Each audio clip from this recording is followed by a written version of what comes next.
सरकार के खिलाफ उनको जेल के ऊपर चार्जशीट भी नहीं होता।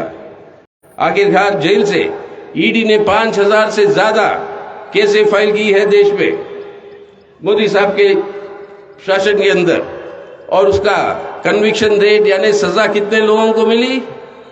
0.5% से भी कम। गणतंत्र की मां है भारत, और उसका खिलवाड़ किस तरीके से कर रही है भाजपा। चुनाव हारो तब भी उसके बाद सरकारें बना लो। गोवा में किया, चुनाव हार गए, लेकिन आज बीजेपी की सरकार है। कर्नाटक में चुनाव हारे, आज बीजेपी की सरकार है। मध्य प्रदेश के अंदर चुनाव हारे, आज बीजेपी की सरकार है। और इसी तरीके से हर प्रांत के अंदर, आपके नॉर्थ ईस्ट के अंदर कई सारे प्रांतों में, प्रदेशों में चुनाव हारो लेकिन सरकार वही बनाएंगे। यानी पैसे का दुरुपयोग, ईडी का दुरुपयोग, सरकारी यंत्रों का दुरुपयोग, ये करते करते हमारे देश को आज सर्वनाश करने की कोशिश में। आज इससे बचना है, और यही है, इसीलिए आज अहमियत इस चुनाव की है कि आज भाजपा को, भारतीय जनता पार्टी की सरकार को त्रिपुरा के अंदर सत्ता से दूर रखना अनिवार्य है। और साथ ही साथ आज इतना बड़ा जो कांड हुआ, जो भ्रष्टाचार है एक तरफ से, लेकिन एक तरफ से हमारे देश के बड़े बड़े पूंजीपतियों की संरक्षण, किस तरीके से अदानी के कंपनियों के संरक्षण जो सरकार करते आई, उसका जब खुलासा आ जाता। कल भाषण देते हुए प्रधानमंत्री महोदय क्या कहते हैं कि 140 करोड़ लोगों का कवच है उनके ऊपर, उनको कोई कुछ नहीं कह सकता।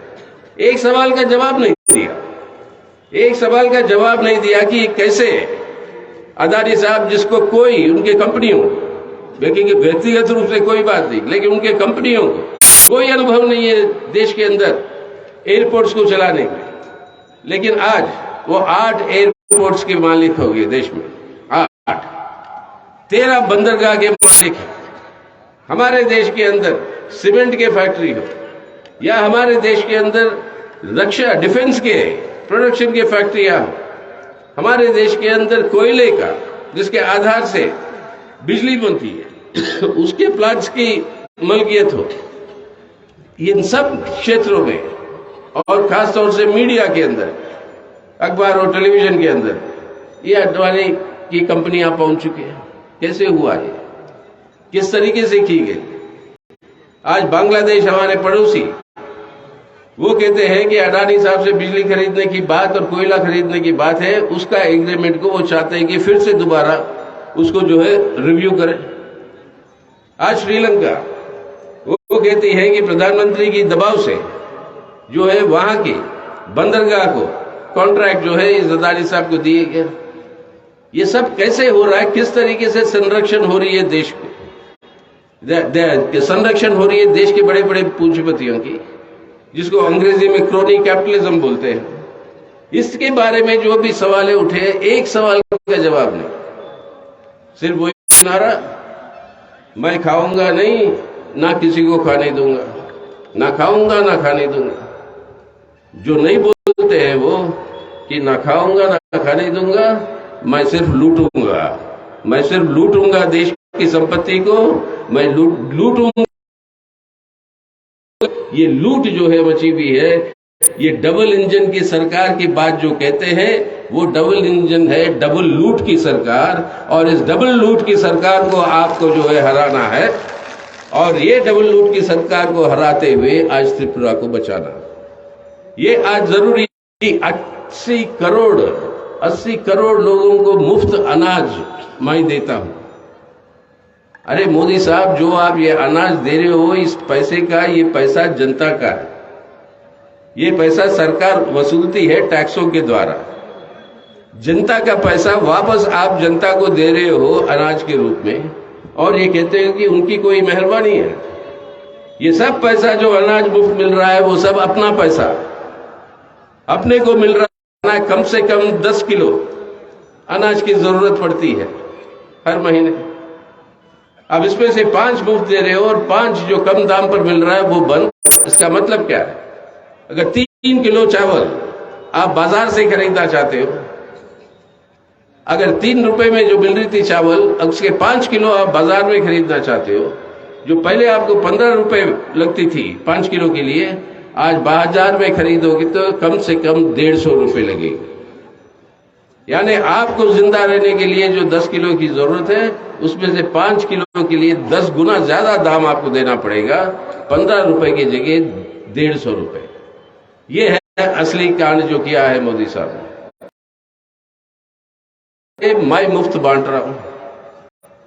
अरे मोदी साहब, ये बात कहते कहते इसको, ये शर्मनाक बात ये है कि अगर 80 करोड़ लोगों को बिना मुफ्त अनाज के वो जिंदा नहीं रह सकते भारत के अंदर, जब भारत के अंदर भूख की हालत क्या है अंदर, और ये भूखमरी बड़ी है इनके राज में पिछले 8-9 सालों के अंदर। तो आज ये भूखमरी जो देश के अंदर बढ़ी है, साथ साथ बेरोजगारी बढ़ रही है। बेरोजगारी बढ़ रही है तो एक माध्यम था, एकमात्र, जो मनमोहन सिंह साहब की सरकार के अंदर जब वामपंथी समर्थन कर रहे थे उस सरकार की, कानून जो बनी है ग्रामीण रोजगार योजना की, उसके चलते हुए लोगों को जिंदगी की राहत मिलती थी। त्रिपुरा पहले, ये भाजपा की सरकार आने से पहले, देश के अंदर सबसे ज्यादा काम के दिन अगर कोई प्रदेश देता था, कोई राज्य देता था, वो त्रिपुरा था। 80 के करीब हर महीने, हर साल के अंदर 80 दिन कम से कम त्रिपुरा के अंदर मिलते थे, या कभी 90-92 भी हो चुके। आज की हालत क्या है? 8 दिन, सिर्फ 8 दिन आपको रोजगार मिलती है ग्रामीण रोजगार योजना के अंदर। वामपंथी की सरकार है केरल के अंदर।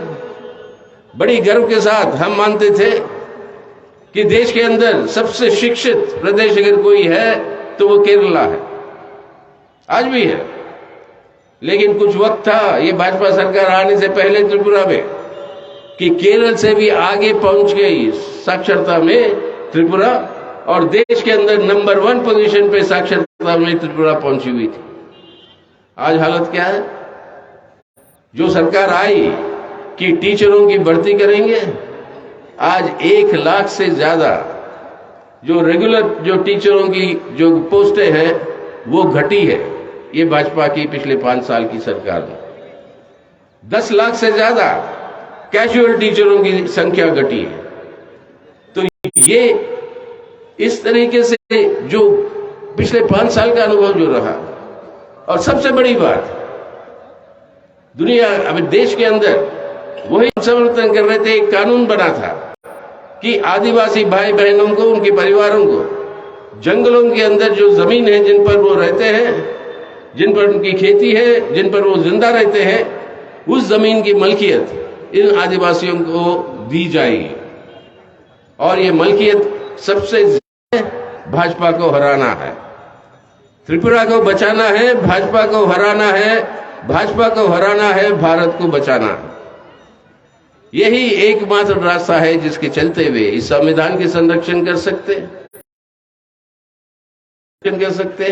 और अपनी रोजमर्रा जिंदगी को और बेहतर बनाने के लिए सरकार के ऊपर दबाव डाल सकते हैं कि भाईचारा के आधार पर आज जो है सब, हर इंसान, हिंदू हो, मुसलमान हो, महिला हो या पुरुष हो, आज दलित हो या पंडित हो, को हराना जरूरी है। इसलिए आपके इस जगह से जो चारों प्रत्याशी से आपकी मुलाकात हुई है, लेकिन इस जगह से आपके हमारे आरएसपी के श्रीकांत दत्ता है, और जिनका चिन्ह है bat, cricket bat. Cricket bat की अहमियत तो समझते हो ना। आखिरी मैच हो रहा है, फर्ज करो एक बार वर्ल्ड कप की मैच हो रही थी फाइनल, भारत को जीतने के लिए चाहिए था 4 रन। धोनी खेल रहे थे और यही बैट को पकड़ के, क्रिकेट बैट को, एक बॉल था और उस एक बॉल में 4 रन की जरूरत थी। तो तब उन्होंने एक नया किस्म का क्रिकेट का शॉट बनाया। पूरी भारत के लोगों का नजर आज आप पे है, आपकी जिम्मेदारी है। तो आइए मिलकर, भाजपा गेंद डालेगी हेलीकॉप्टर शॉट आप मारोगे और ये मारोगे और भाजपा को हराओगे। ये जो लेकर आज जो है इस संदेश को लेकर जब 2 तारीख के बाद जब हम फिर लौट आएंगे यहाँ पे, ये चारों के चार जो आपसे मुलाकात हुई ये आपके एमएलए जरूर रहेंगे भविष्य में।